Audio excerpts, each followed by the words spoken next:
క్రైస్తవ్యానికి, క్రైస్తవేతరులకు ఒక స్టేట్మెంట్. దేవుడైన వాడు, ప్రభువు అయిన యేసుక్రీస్తు వారు ఇలలోకి వస్తే మానవులు ఆయన్ని గౌరవించలేదు. మరేం చేశారు? మిమ్మల్ని అడుగుతున్నాను, చెప్పండి. బయటి వారైనా మనమైనా దేవుడైన వాడు మానవుడిగా ఇలలోనికి వస్తే ఆయనకి ఇచ్చిన గౌరవం ఏంటి చెప్పాలి? సిలువ వేసి చంపేశారు. ఈ స్టేట్మెంట్ బయటోడు చెబితే బాగుంటుందండి, మనం చెప్పకూడదు, గుర్తుపెట్టుకోండి. సిలువ వేసి చంపేశారన్నది సరి అయిన పందా కాదు.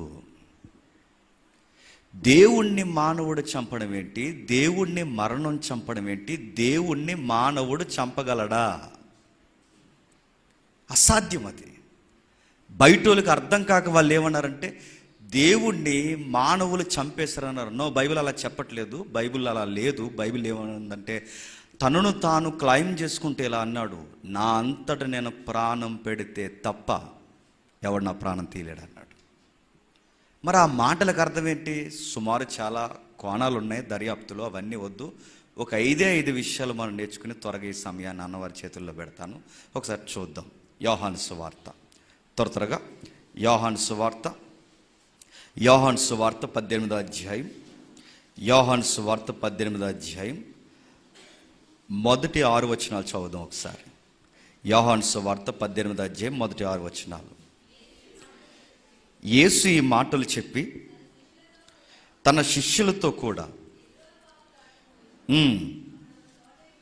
అక్కడ ఒక తోట ఉండెను, దానిలోని తన శిష్యులతో కూడా వెళ్ళెను. యేసుక్రీస్తు వారు ప్రతిసారి అక్కడికి వెళ్ళుచుండేవాడు గనక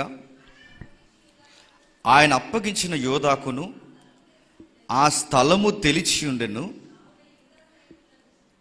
కాగా యోధా సైనికులను, ప్రధాన యాజకులను, పరిసయ్యులను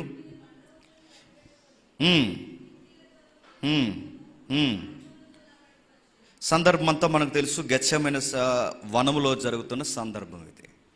అప్పటికి ఆయనకి ఆహారం లేదు, అప్పటికి ఆయనకి నీళ్లు లేవు, అప్పటికి ఆయనకి తీసుకోవడానికి, కనీసం రెస్ట్ తీసుకోవడానికి సమయం లేదు. ఆయనకి ఎంత నలపాలో అంత నలిపేయడానికి సిద్ధమైపోతున్నారు. అలాంటి గడియలు స్టార్ట్ అయిపోయాయి.